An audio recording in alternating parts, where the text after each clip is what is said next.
Oh my God, guys. It's your friendly pre-retirement planning family, Agent Grateful here.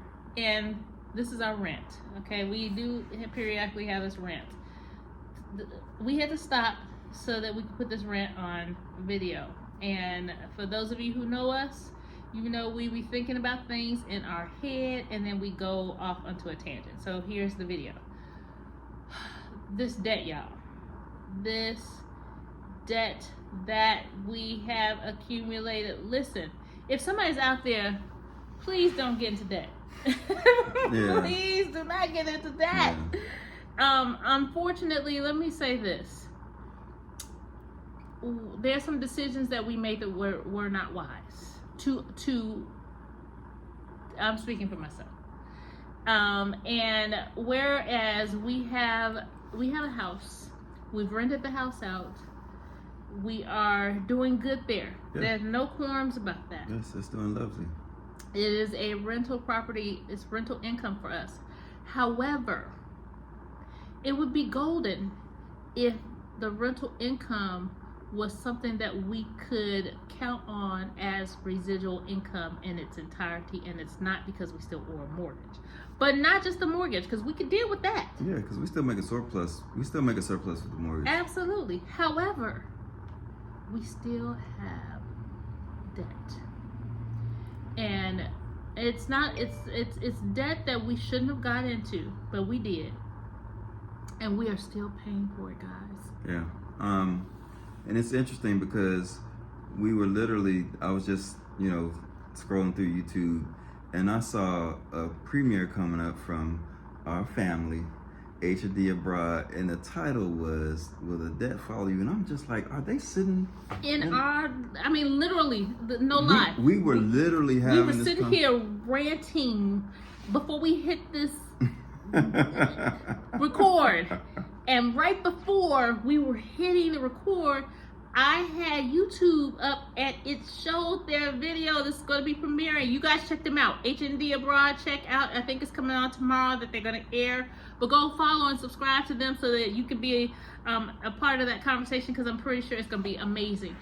But it was crazy because we are sitting here literally talking about this, and I'm wondering, are they in here with us? Because it's hard. Yeah. It's hard for us to bear this personal things that are going on in our world, right? Yeah. And I was telling Sid that, it gets to a point where you get so sad because you made these decisions thinking that they were good decisions at one point. Yeah. And they may have been okay at one point, And let me say this. It's not even, if we had continued the lifestyle we were living, they would have been not so bad decisions, so to speak. Does that make sense? So for example, we got solar on the house, right? Which means we got a loan to get the solar to put on the house and all that stuff. We're bearing all, y'all. We're bearing it all. So if we were still living in the house and everything, enjoying it, then that's one thing that we could benefit from, right? We took out a HELOC, right? We got a couple of investments. We did a couple of investment properties with the HELOC. One of them was okay. We ended up selling and getting some of that back. The other one's still a work in progress. But these are things that, at the time, they seemed like, good ideas, good investments. Good debt. Good investment, good debt as they call it. But now that our whole lifestyle is shifting, it is a thorn in our side. We were looking at the finances, they was like, you know what? If we just sell this doggone house, we could pay off everything, and with our income, we could build this. We could probably make more on our income rebuilding versus the quote unquote rental income and things that the house is bringing in because of the debt attached to it. Now, I'm a real estate agent. Listen, and I am all about a good rental property. I am all about a good, solid real estate investment. However, let me say this. If you are underwater,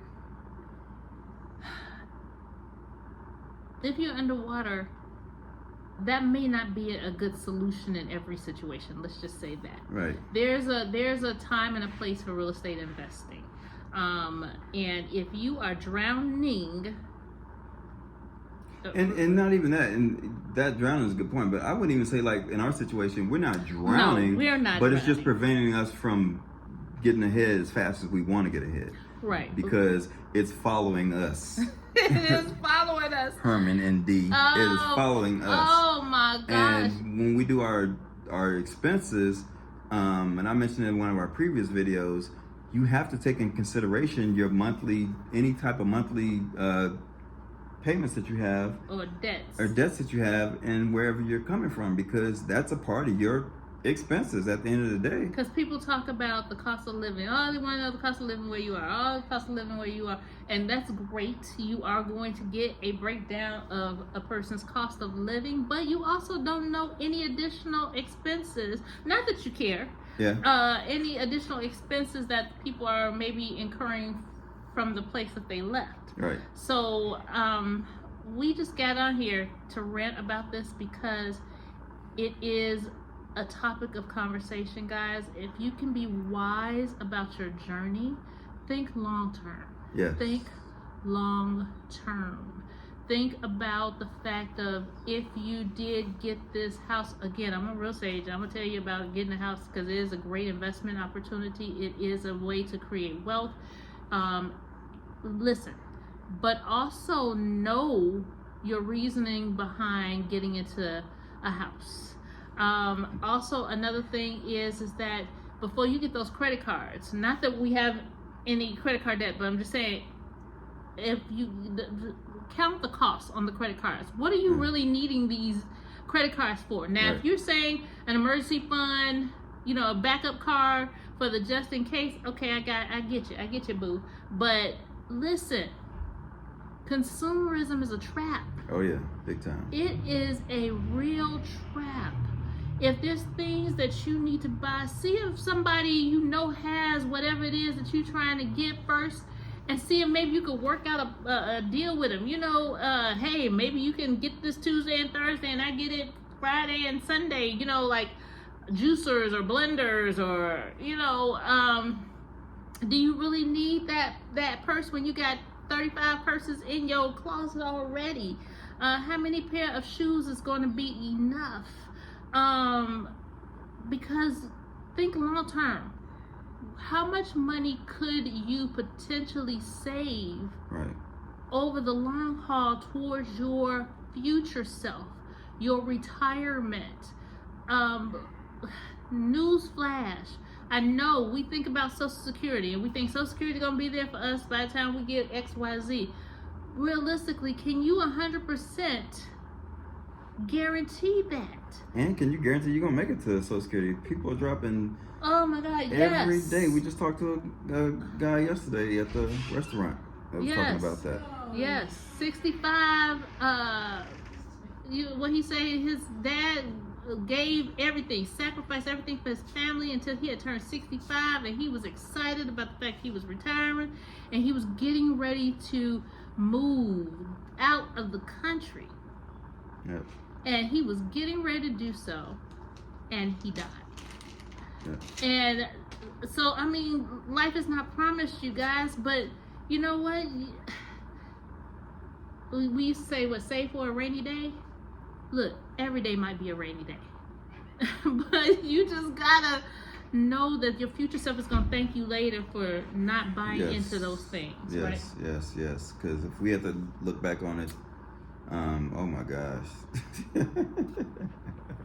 Those HELOCs and all that stuff, tapping into your equity and all that stuff, it's not, depending on what your lifestyle is, I would even say, regardless of what your lifestyle is, probably not worth it. Because like anything in life, if you can't pay for it right then and there, outright, then chances are you can't really afford it anyway. And that's the lie that we've been bought, that, what is it, buy now, pay later?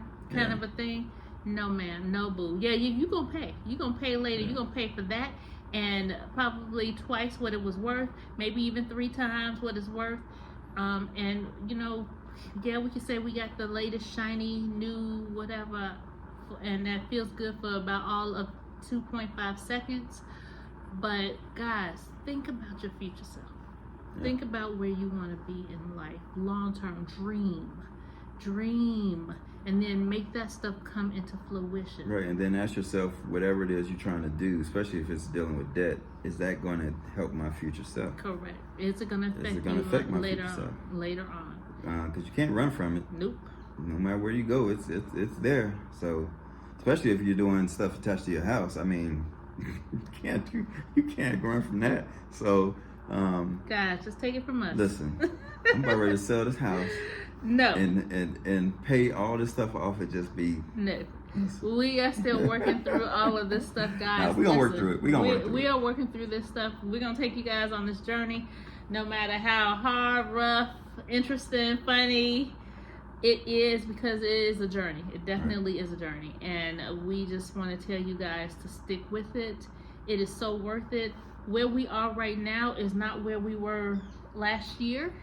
And we're grateful and happy and have this opportunity, but we are still working through this thing called life each and every day. And preferably, you know, by the end of this coming up year into the next one, you know, we would have made some even greater significant changes in our lives, have bloomed forward and stuck to some of the, well, all of the goals that we are engaging upon for 2024. We wish you the same, guys, and look forward to seeing you guys in the new year. Yeah. But if this house hit California prices, it's gone. I'm just leave it there. Anyway, guys, like, comment, subscribe, and hit that notification bell, please, so that you can continue to hear our rants if you are interested in hearing them. Talk to you soon.